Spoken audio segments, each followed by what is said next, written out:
The ballroom boondoggle is symbolic of so much. First, because he tore down the East Wing, which is often referred to as the People's House within the White House compound.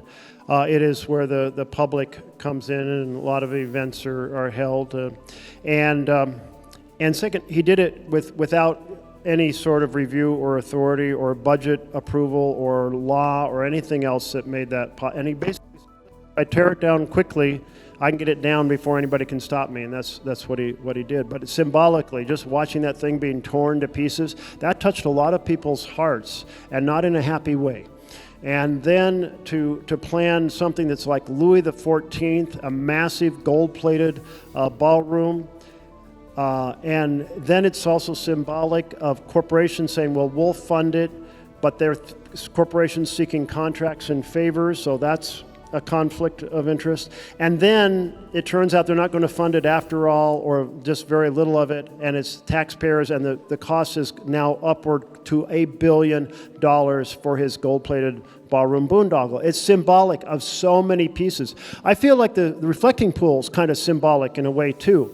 It was a no-compete contract, and like it created a swamp, and we're talking about a swamp of corruption a mile deep, and then it was blue, but it faded to gray, and I just felt like it feels like so much of what the president's doing is sucking the color and joy out of the world with these corrosive, corrupt, conflict of interest practices. But the ballroom right now is on a stay from a court that said, nope, you didn't follow the law, you have to quit.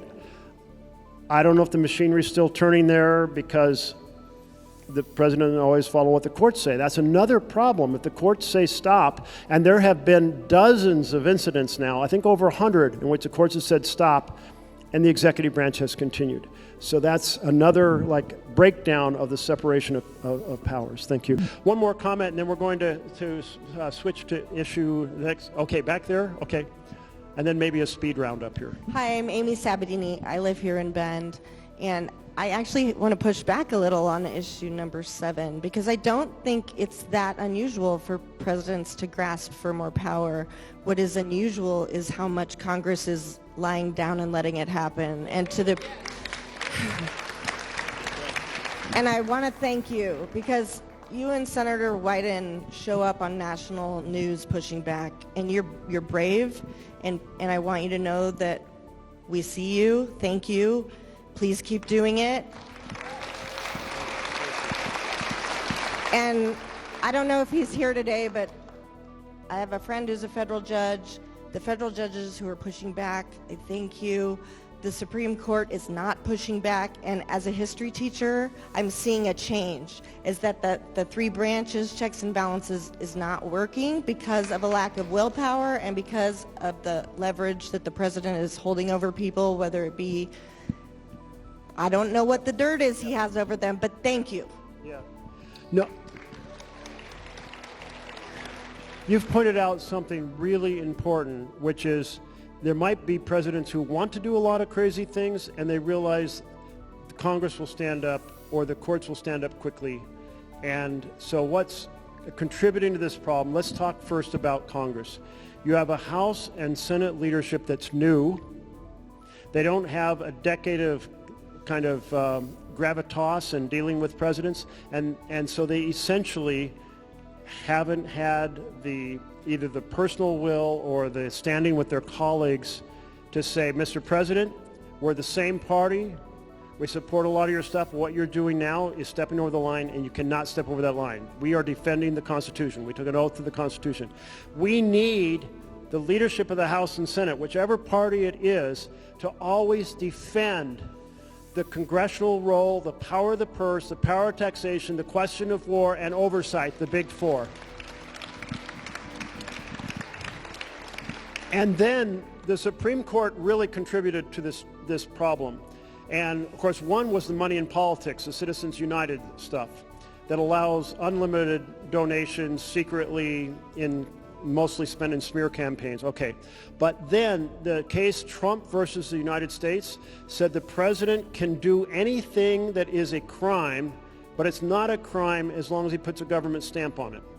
So this gave the president full comfort breaking the law and never worrying about it. And then because of pardon power, and he demonstrated that he would use it when he pardoned everybody who assaulted the Capitol on January 6th. So the executive branch largely feels they don't have to follow the law. That's what it means. So now we have an executive branch out of control, breaking the law without consequences. So the Supreme Court, through Trump versus USA, really contributed to the problem we've seen in the breakdown that enabled our current president to do what he's doing. Okay, all right, we've got to switch. Issue number 1 is the third. President sues the federal government, awards himself a massive settlement, $1.8 billion slush fund, and immunity from tax audits for himself and his family. Raise your hand if you put that up there, and keep your hand up if you'd like to comment on it. Okay. And then who's next? Right back here. Okay. And then we've got somebody on the far side. Hi, my name is Marissa. I'm a resident of Bend.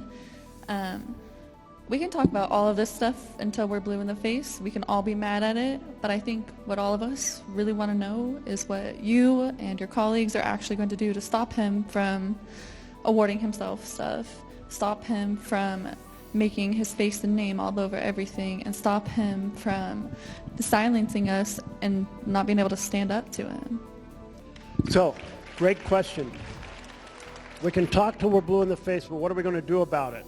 And really what I wanted to say following these set of town halls, and I'm going to do 3 more of these town halls like this. Okay, these are items, and here are ways we can fix it legislatively. Let's build momentum to tackle these problems. These problems are real. But that'll be the kind of the next step. I mean, I can tell you off the cuff, the president threatens broadcast licenses. Well, how do you stop that? It's actually not easy, because it's influenced by the commissioner of the Federal Communications Commission, who could say everything you want that's very nice, nonpartisan, of course I wouldn't do this or that. Meanwhile, absolutely uses, like applies political pressure in kind of a quiet way. We've got to make it unacceptable to do it secretly or publicly. And the public side we may be able to tackle by law, but how else? So I'm trying to kind of think through, and if anyone wants to throw in suggestions on how we tackle these pieces, we really need, and this is where the groups that I read at the beginning who are working on national issues, they're asking themselves that question. How can we develop an agenda to restore the integrity of our government? So that is really important.